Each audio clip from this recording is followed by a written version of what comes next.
my name is Megan and I'm with GC3 Media, and today we're going to be talking to Trent. He is the library director at Garden City Community College. Can you tell us a little bit about yourself? I have been with Garden City Community College for 14 years. I was born and raised in Garden City, Kansas, and went my freshman year of college out here at the community college.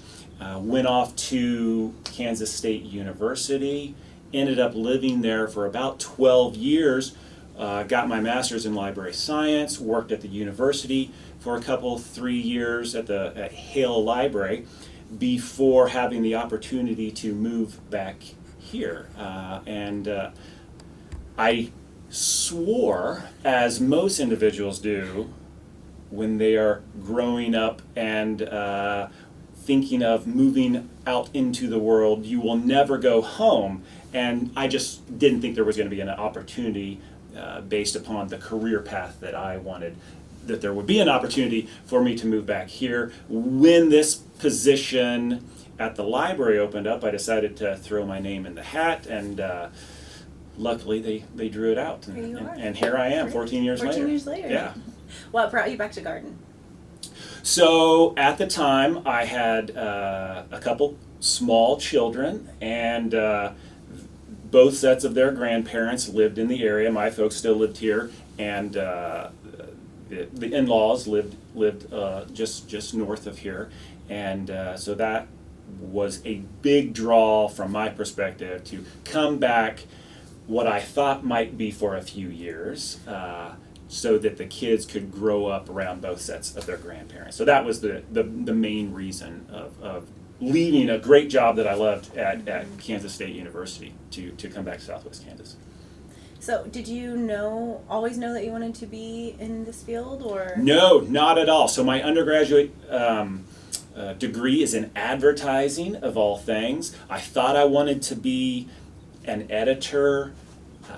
In high school, I loved books and literature and writing, so I just assumed I was going to go get my degree, my undergrad in English, and I thought I would pursue a field or that career as an editor at some publishing house. Well, after a year or two, I realized that really isn't what I want to do, so I changed it to advertising. By my senior year, I realized that's not really what I want to do either.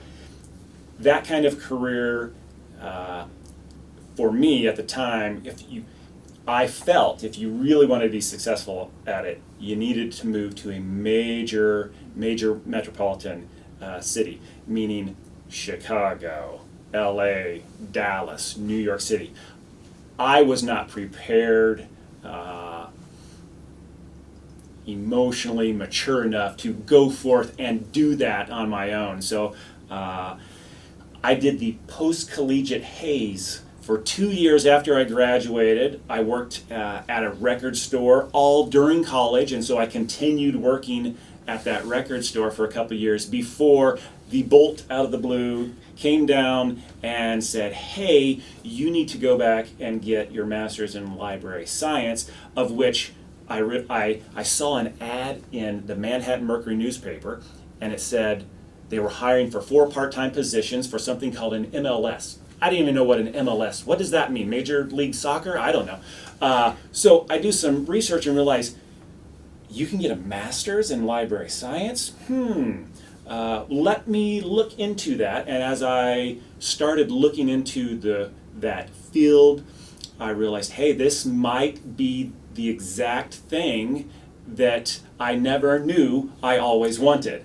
And so Emporia State University is the only university in Kansas that offers that graduate degree. And so over the next 3 years, while I was working in various capacities at my record store job, I also worked as a work-study student at Kansas State University. I went back and enrolled in a 1-credit hour of bowling so I could be an official K-State student again, so that they could hire me as a work-study. Because here I am deciding to go do another couple years of school, and I'd never worked in a library before. And thought, maybe I should actually go try and see what this is like before I started. So that went well, and then I got a part-time position while I was in grad school at K-State, and then I got a full-time position with them, so I was able to quit the record store gig. And then I ultimately ended up graduating with my master's in the summer of 2002 and was hired on as a faculty member, tenure track faculty member at Hale University, or Awesome. Hale Library. Gotcha. Yes. Did I answer your question? I can't remember. I don't know. You did great. You answered it, definitely. So you went a year here, your first year here, Yes. and then you transferred to Hayes? No, then I transferred to K-State. Okay. So the next 3 years, I went to K-State, and then took a couple years off, and then went back. While living in Manhattan, I would drive down to Emporia to take classes. The whole master's program at Emporia was designed for the kind of the older, non-traditional student. A lot. I mean, there were very few in my cohort. There were probably 40 students that started that same summer, and most of us at the time that I started, I was 25, and I think there was one person younger than me. A lot of my cohort were older individuals that had had careers and families. A lot of teachers were wanting to go back, get out of the classroom, and go back and pursue this new field. Awesome. I feel like that's I feel like Garden City Community College does really well at welcoming the non-traditional students. I think they're freshmen that we get like straight from high school, but they also do a really good job of integrating the non-traditional. Yeah, I mean, we try as a college to service every kind of student wherever, whatever age level or whatever academic level they're coming to us, and so that's a big part of having kind of this open door policy of, hey, listen, if you want to take college credits, come here, and we are going to assist you to the best of our ability and put you in classes that you're going to have success in. Yeah. What made you decide to come to Garden? Were you living here? Or? No, I wasn't living here at the time, and so I decided to come out here. My mother was still living here at the time. She's passed away since, but she knew, she worked at the college for a couple, 3 years, and so she knew my predecessor, Bill Oots, was the previous library director, and she happened to be out walking her dog one day, and saw Bill putting a for sale sign in his house. She's thinking he's just buying a different house. Conversation ensues. Hey, I'm retiring, I'm moving back east. And so I'm sure before that conversation was even over, she had her cell phone out and was calling me saying, hey, here's an opportunity. And so I said, what the hey, and decided to apply. Great, that's awesome. Did you, when you graduated high school, what made you come to Garden City Community College? Were you already living here? I was already living here. I had an older brother that was supposed to have finished Kansas State, his tenure at Kansas State University, but due to some poor academic choices and life choices, he had to go an extra year up there, which meant, hey, this was the financial option that my parents were willing to assist with, and I said, sure, yeah, if you guys will help out pay, then I'll go out here. And so I had a couple little presidential scholarships, so it was cheap. We're talking 28 years ago was when I came out here, and I think it cost me $250. Yeah, so a little different. A little different, compared yeah. to today. What were some of your interests in high school? Sports, big sports guy. I played basketball, and I discovered literature and reading at around age 15, and when I discovered that, here we are 30 years later, and I've rarely gone a day without reading a book. So yeah, I caught that early on, and so yeah, writing, reading, and sports were my main bag, if you will. So, but you were interested in becoming like an English Well, professor, yeah, like teacher, instructor? sure, when I was 16, 17, I was interested in English as a career field, but I was never interested in becoming a teacher. Mm-hmm. And ultimately, that was one of the reasons why I decided to change from English to advertising, because I really didn't see myself teaching in a traditional K through 12 kind of classroom environment. And at the time that I was in an undergrad, I had no belief that I would ever go back and get additional graduate school courses. That was only after the fact that I realized, hey, this might be a good opportunity for me. I feel like you're kind of at the top of your career in like education. Do you plan on furthering your education? So at this point, short answer is no. Yes. Now, to answer your first question in terms of a master's in library science is what we call a terminal degree. Okay, there's really no such thing as getting a PhD or a doctorate.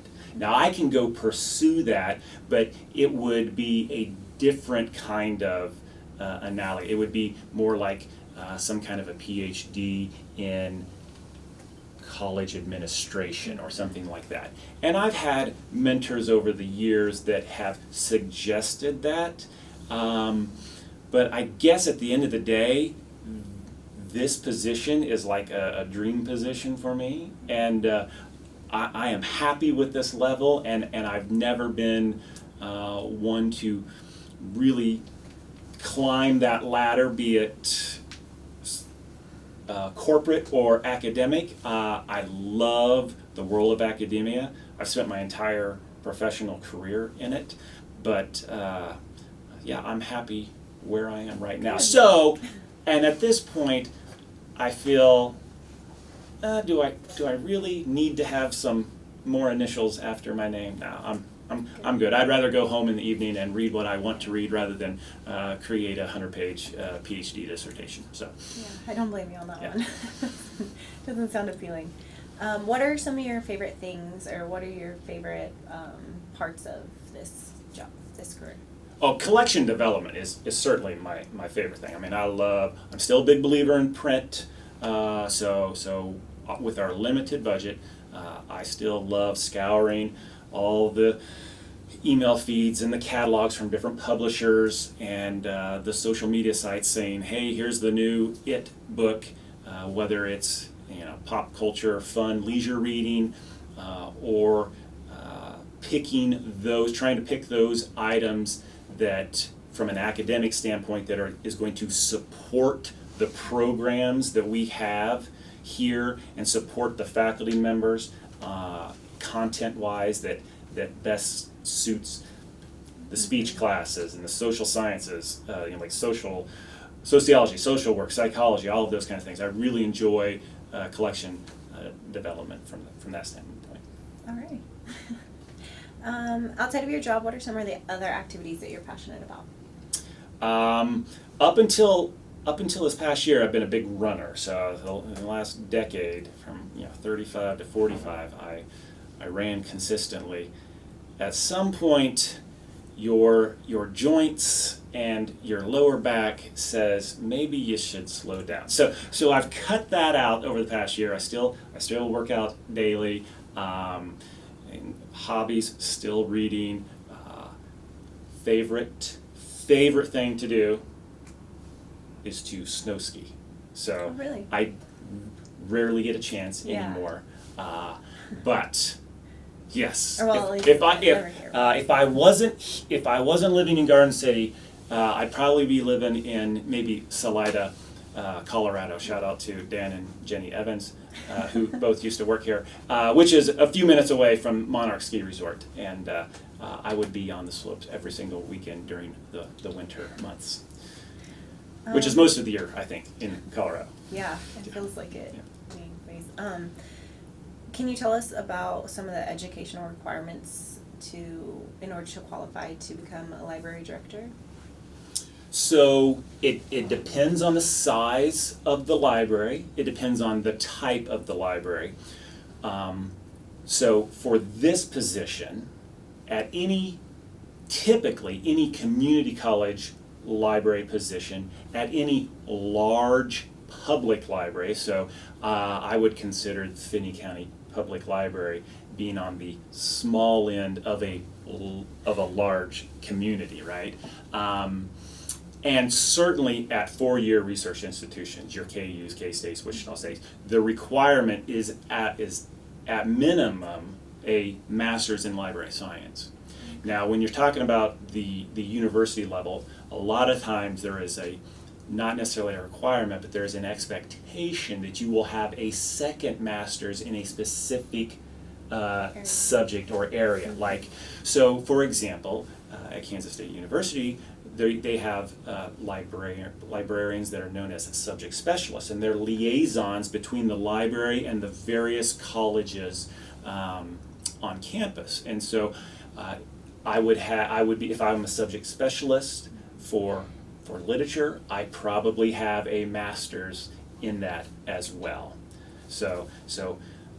But for this position, when I applied, yes, the minimum requirement was a master's degree. A lot of your smaller rural public libraries, you cannot afford to pay an individual with those academic credentials behind them, and so you might have a library that's open 6 hours a week in a small rural community, just with no expectations of academic background or credentials at all. It's somebody that's willing to come in and work and just be there, yeah, and work for a small wage. Yeah. What advice do you have for some of the students at Garden City Community College? Advice: be engaged, come prepared,